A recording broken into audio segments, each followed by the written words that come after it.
While I was traveling for work, my 14-year-old daughter woke up to a note from my parents. Pack your things and move out. We need to make space for your cousin. You're not welcome. 3 hours later, I handed them this. My parents went pale. Wait, what? How? Now, let me be clear about something. I didn't dump my kid on my parents. We had been living there for 3 years, and I was gone for a short work trip we had agreed to in advance. Ella is 14, independent, easy. All they had to do was, well, not kick her out. The morning after I left, my phone rang at 7:15. It was Ella. And Ella doesn't call me at 7:15. If she's awake at 7:15, it's usually to stare at the ceiling and hate school, not to call her mother. I picked up. And the second I saw her, I knew something was wrong. Red eyes, puffy face. She looked like she was trying to hold it together. So I kept my voice calm. You know that voice you put on as a parent? Like, if you sound steady, maybe everything will be steady. Hey, sweetheart, I said. What happened? She didn't even answer straight away. She swallowed, looked down, then lifted this piece of paper with both hands. I got a note, she said. A note from who? She just stared at it, like she couldn't believe it was real. Grandma and Grandpa, she said. My parents. My brain was trying to make this make sense. What does the note say? I asked. Ella took a breath, like she was about to step onto a stage, and she read it. Pack your things and move out. We need to make space for your cousin. You're not welcome. That was it. No, please, no, let's talk, no, we're sorry, just move out and you're not welcome. Written to a 14-year-old. I actually sat there for a second, staring at my screen, trying to decide if I've misheard. Like, maybe the note said, pack your things and move out, we need to make space for your cousin, we love you. It did not. Ella, I said, keeping my voice low. Did you talk to them? She shook her head. No, I didn't go out. I don't want to see them. Her voice cracked on the last word, and she blinked fast, like if she blinked the wrong way, she would start sobbing again. That hurt more than the note. Because she wasn't just upset about being told to leave. She was hurt because these are her grandparents, people she thought were safe. Okay, I said, listen to me. You did nothing wrong, nothing. Do you hear me? She nodded, but she still looked like she was holding herself together with tape. Why would they do that? She whispered. I thought they liked me. I took a slow breath, because if I let my anger loose on camera with my child watching, I would scare her, and I needed her to feel safe. I'm going to call them, I said, right now. Ella's eyes widened. Mom, please. Stay right there, I said. I will handle it. Then I ended the call and called my mother. She answered like I was calling to ask what she wanted for dinner. Hello! Mom, I said, did you leave Ella a note telling her to, move out? There was a pause. Not a confused pause, a pause like she was deciding how much to admit. Yes, she said finally. Right. What is going on? We need the room. she said. The room for what? For Nicole, obviously, my mother said. Like, that explained everything. Nicole needs to move in. Nicole and Layla. Nicole is my sister, and Layla is her 7-year-old daughter. I was stunned. Since when? I asked.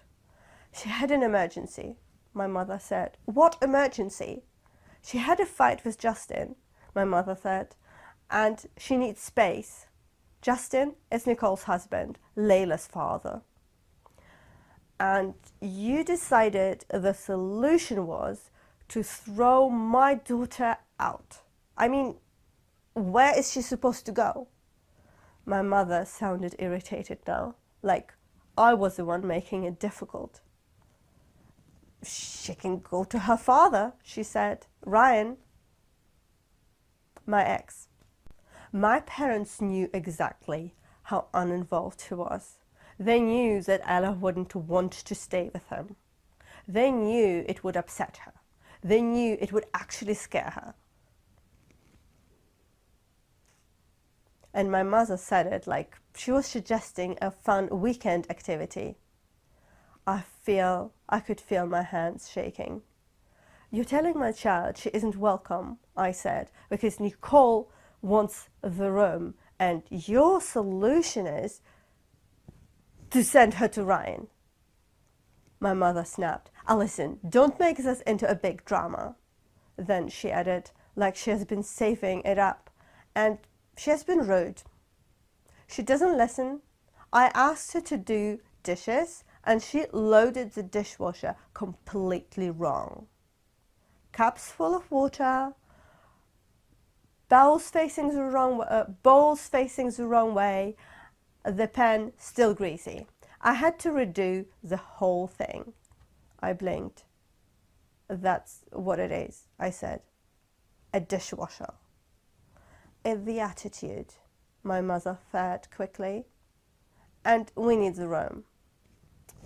Mom, I said, Ella cooks for herself. She cleans up. Even if she loaded the dishwasher wrong, she's 14. You correct her. You don't write her a note telling her that she's not welcome. My mother's voice went cold. Alison, she said, just come home and deal with it. I stared at the wall of the hotel room, the neutral carpet, the little bottle of hand soap that probably cost a fortune, and something inside me just went very quiet. Fine, I said. I'm coming home. My mother sighed, like I was finally being reasonable. Good, she said. I ended the call before I said what I really wanted to say. Then I called my manager, said, family emergency, threw my stuff in the suitcase and left. I drove 2 hours with my jaw clenched the entire time. And when I pulled into my parents' driveway, I didn't feel nervous. I felt calm in a way that usually means you're about to do something you can't undo. I walked into the house. My mother looked at me and actually smiled. Oh, she said, see, that wasn't so difficult. I don't know why you made such a scene. Like, I had come back early from a spa weekend. My dad stood behind her with his arms crossed. And from the living room, I heard Nicole laughing.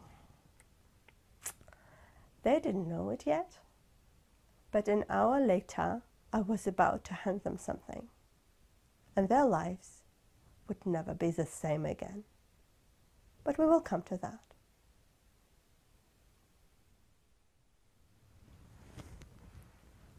Now, this part matters, because if you only hear about the note, you might think my parents just snapped.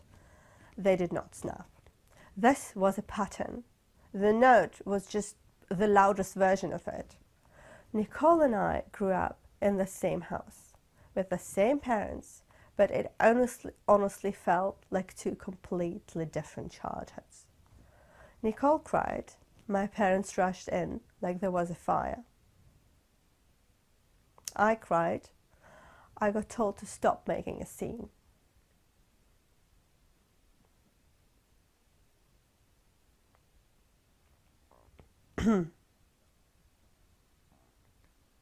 Nicole needed something.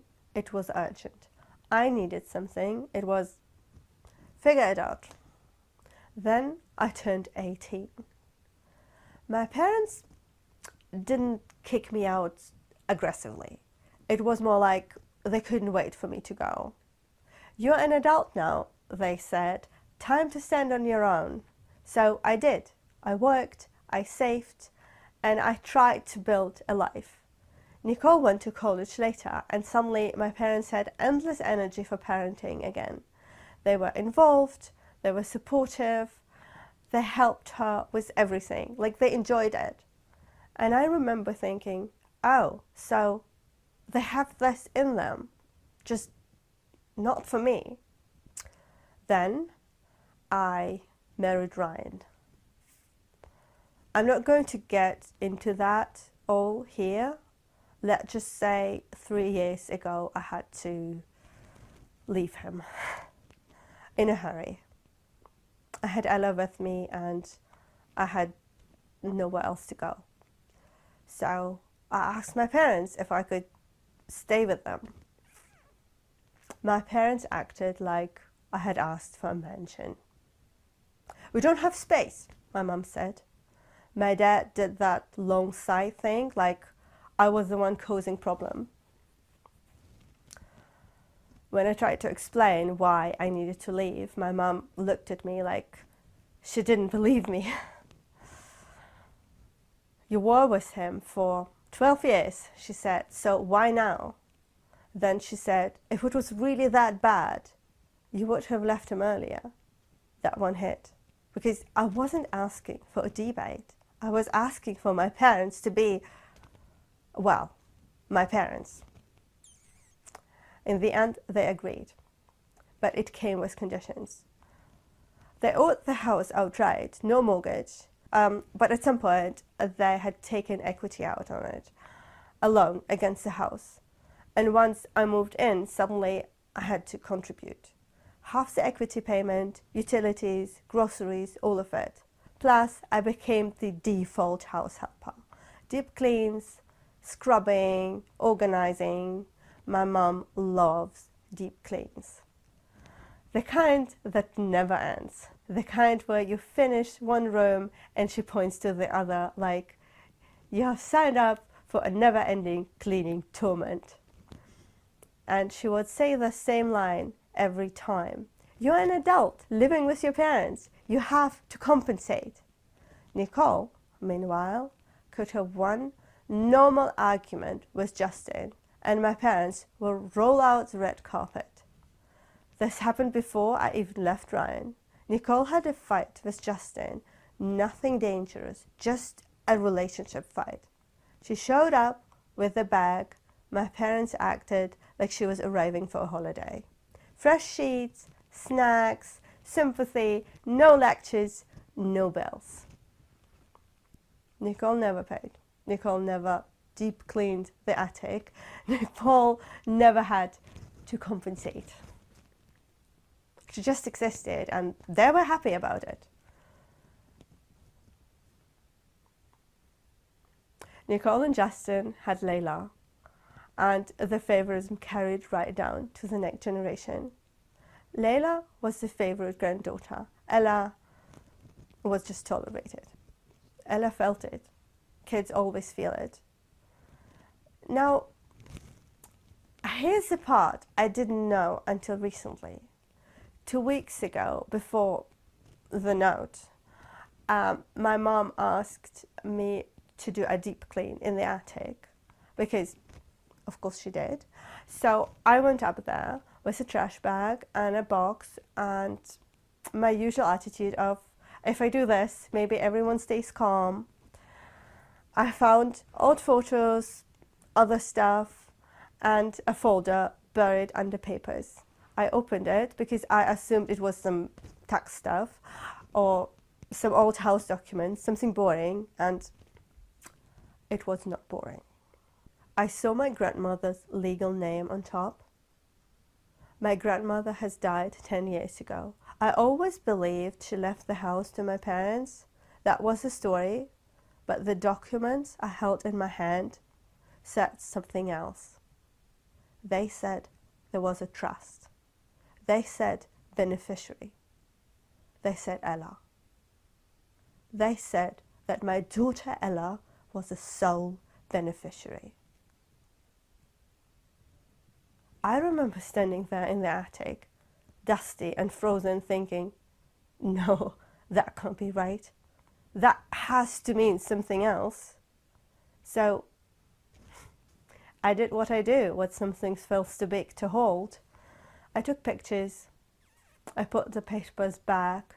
I went downstairs and I just acted normal. Then I called the lawyer. Her name was Ms. Collins. She listened, she asked questions, she didn't act shocked, she acted focused, and she said, we need to request everything. All paperwork, all accounting, everything they did as trustees. She drafted a letter for me, a formal demand, and I didn't send it. I didn't give it to my parents because they're my parents, and I needed time to wrap my head around the fact that they never told me, not once, not in 10 years. Then they handed my child a note that said, you're not welcome. And my, maybe I will handle this gently time was over. Back at my parents' house, my mom was still acting like I was being dramatic. My dad was still doing the arm cross thing. Nicole was still in the living room, loud and cheerful, like we were not in the middle of a crisis. I walked straight past them and went to Ella's room.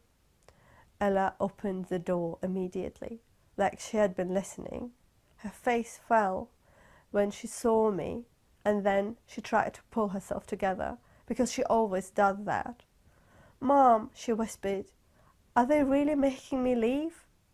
No, I said, we are leaving together, right now. Her shoulders shook with relief and fear at the same time. Then she said the thing that broke me. They said I could go to Dad. I felt my chest go tight. I know, I said. And you're not going, I promise. Ella nodded, hard. Her eyes filled again. Why don't...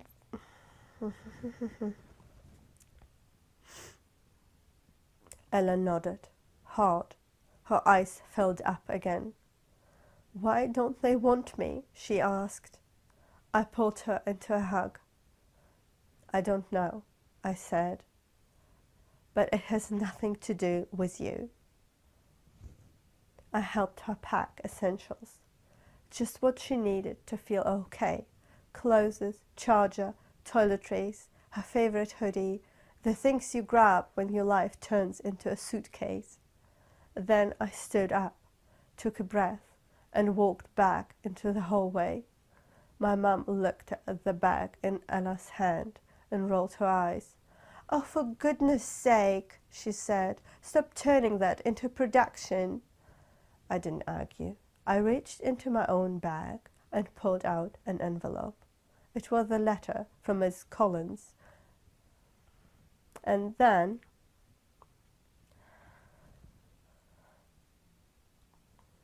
it was the letter Miss Collins had prepared, the ones I had been too hesitant to use. I held it out to my dad. This is from my lawyer, I said. My dad's face changed immediately, like the word lawyer tasted bad. Your lawyer, he repeated. Yes, I said, Miss Collins. My mum stepped forward, fast. What is that? she demanded. It's a formal request, I said, for the trust paperwork, the accounting, everything. Nicole appeared in the hallway, phone in hand, annoyed. What is going on now? She snapped. I looked at her.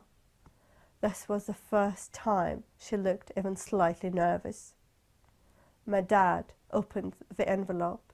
He scanned the first page, and the color drained from his face so quickly it was almost impressive. My mum snatched it from him and read. She froze.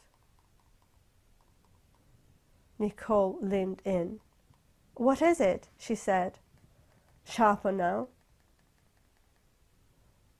My mum didn't answer. Nicole grabbed the pages and read them to herself. Her face went pale. Wait, she said, staring at the papers, then at me. What?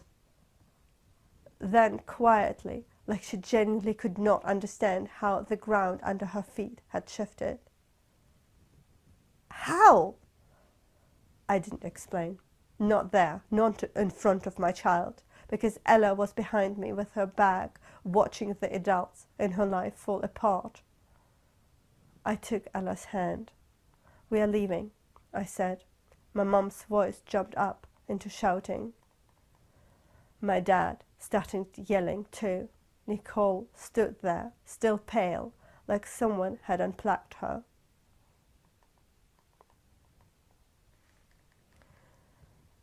And I walked out of that house with my daughter 3 hours after that note.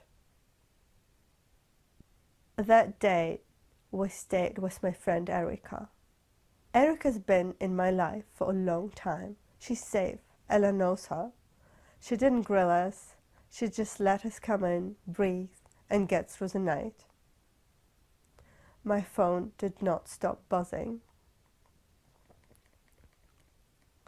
Mom, Dad, Nicole, Mom again, Dad again. They had never cared about contacting me before this much. So that evening I called Miss Collins, the lawyer I had spoken to after I found those trust papers. I told her everything. She said, send me a photo of the note right now. I did. There was a pause while she read it. Then she said, okay, we are filing. First thing, emergency. I said, how fast can this move? She said, fast enough to get a temporary order. 3 days later, we were in court. It was exactly as unpleasant as you would expect. Cold room, hard benches, everyone pretending they're calm while trying to destroy each other politely. Ella sat next to me in her hoodie, shoulders tied. My parents sat across the room like they were the injured party. Nicole sat behind them. She looked tense. Not guilty, not sorry, just tense. Like she couldn't believe her temporary stay had turned into a legal reality. When my parents spoke, they were all over the place. First, my mum said, of course Alison knew about the trust. She's pretending. Then my dad said, we never kicked anyone out. They chose to leave. Then my mum said, she was difficult. She wasn't cleaning up properly. That's where we told her to go. Ella went still. Not shocked exactly, more like embarrassed. Like she was doing a 14-year-old math of, wait, this is really what they're using against me? I felt her hand tighten around mine. Miss Collins stood up and handed the judge the note. The actual note? The one that said, you're not welcome? The judge read it silently. And you could feel the air change, like the room itself decided this note was not normal. It was not a normal family disagreement. The judge looked at Ella. Ella shrunk back a little. Then she straightened it, because she had that in her, that stubborn bravery. Do you feel safe living with them? The judge asked. Ella's voice was small but clear. No. My mum made a sound of annoyance, like Ella was being dramatic. Ella flinched. The judge noticed. And I saw it, that moment when someone in authority actually sees the dynamic, not just the paperwork. Ms. Collins spoke calmly. The beneficiary is a minor. She said, she needs stable housing. The trustees' actions have been hostile and destabilizing. We are asking for temporary relief so the child can live in their home without intimidation. My dad snapped. That is our house. The judge looked at him. From what I'm seeing today, the judge said, this property is held in a trust, and the sole beneficiary is the child. He tapped the papers in front of him. You have been acting like it's your personal home, but you are here as trustees. That's different. My parents' faces tightened. My mum leaned forward. This is outrageous, she said. We live there, and you wrote a note telling a 14-year-old she wasn't welcome in that same house, the judge said, holding up the paper. You tried to force her out while her mother was away. That's not a safe or stable situation for a minor. My mum opened her mouth, closed it. Then the judge said the words I didn't realize I had been holding my breath for. This is a temporary order, not a final ruling on the whole trust case, but the house situation has to be stabilized immediately. He looked directly at my parents. You will vacate the house within 7 days. That gives you time to move what you need, and it gets the child back into safe housing. If you believe you have legal arguments to make long terms, you can make them through the process. But right now, the priority is the minor. My mum's face went white. My dad half stood up like he was going to argue with gravity. You can't do that, he said. The judge didn't blink. I can, he said, and I am. You have 7 days. We walked out of that court, and I felt Ella's hand squeeze mine again. Not because she was happy. She wasn't happy because she finally felt like someone believed her.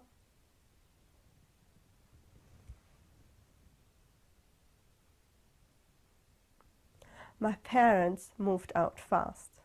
Not gracefully, not quietly, but fast. Nicole and Layla never moved in, because once a judge says no, not like this, the whole plan falls apart. And honestly, Nicole's emergency didn't even last. She was furious, swearing she was done with Justin forever. Then a day later, they were like fine again. Apparently, the big crisis was something like him not backing her up in a small argument, or not saying the right thing fast enough. Normal couple stuff. Just treated like a national emergency. And that's when the story started. Not the legal ones, the social ones.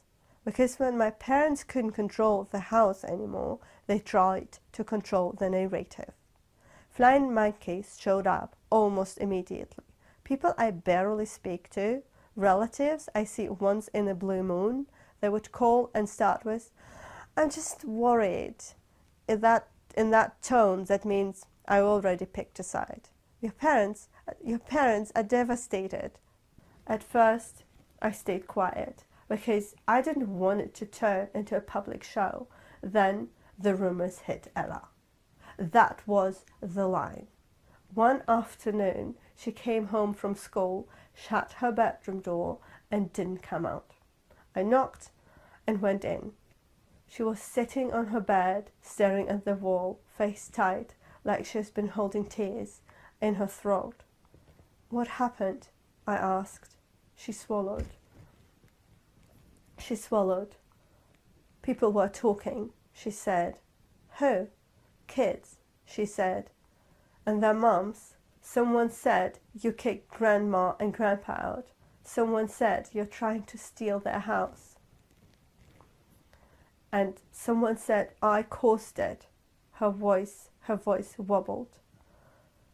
I don't want to go to school anymore, she whispered. I sat down beside her. Okay, I said. You don't have to go tomorrow. She looked at me like she expected me to argue. Then she whispered, I'm sorry. I put my hand on her shoulders. No, I said. No, this is not your fault. This is adults behaving badly.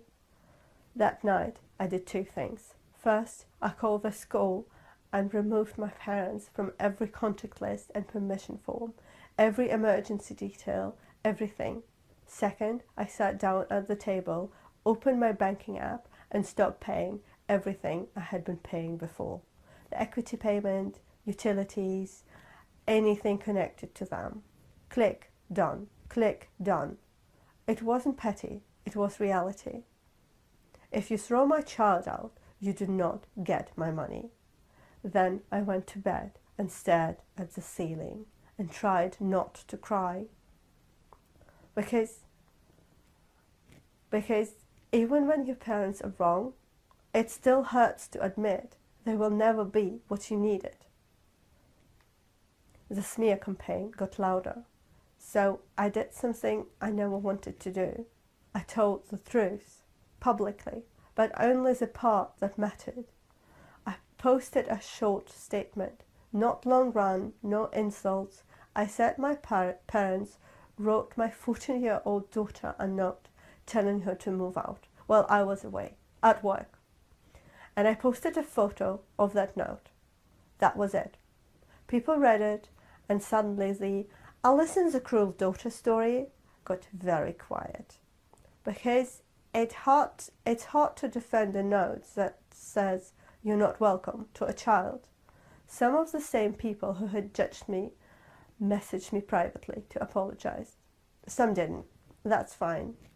From what I heard, my parents stayed with long-term friends after they moved out. Those friends believed my parents at first. Then they saw the note. And that was the end of it. They told my parents to leave. The legal process continued in the background. Paperwork, hearings, back and forth. I won't bore you with the details, because half of it is just adults paying other adults to write angry letters. But I will tell you this. My parents tried everything. They tried denying, they tried blaming, they tried saying my grandmother wasn't in her right mind. They tried saying they were just trying to make things fair between granddaughters. They tried pretending it was all for Ella's benefit, which was especially bold considering they had literally tried to kick her out. Months into it, after another round of legal updates, there was a knock on the door. I opened it, and there they were, Mum and Dad, standing on the porch like they were visiting for coffee. My mum's face had this new expression she has never used in me before. Soft, sad, pleading. Alison, she said, we made a mistake. My dad nodded, stiffly. We love you. My mum said quickly, we love Ella. We are family. Please, can we not do this? Can we not make it worse? Worse? I repeated. My mum's eyes flicked past me like she wanted to see inside the house. You have to understand, she said. We have 2 daughters, 2 granddaughters. Your grandmother left everything to Ella. That wasn't fair. There it was again. Fair? My dad added. We just wanted it equal. I stared at them and felt something surprising. Not rage, just clarity. Equal? I said softly. When was anything ever equal? My mom opened her mouth. I didn't let her. You had 10 years, I said. 10 years to tell me. 10 years to do the right thing. My mom's eyes filled with tears. I don't know if they were real or not. I didn't have the energy to judge. I found out 2 weeks before the note, I said. My mom blinked. What? I found the documents, I said, 2 weeks before you told my child to pack her things. My dad's jaw tightened. And do you know what I did? I said. Nothing. I didn't blow up your life. I didn't come at you screaming. I went to a lawyer and I sat with it because you are my parents and I didn't want to believe it. My mum whispered, I listened. And then you kicked out my child. I said, you suggested she goes to Ryan. You did it while I was away, so no, we're not starting over. My mum's face tightened. Please, she said, we made a mistake. You wrote it down, I said. You meant it enough to put it on paper. My dad put a hand on her arm and pulled her back slightly. They stood there for a second longer, like they were waiting for me to change my mind. I didn't. They left. And I closed the door.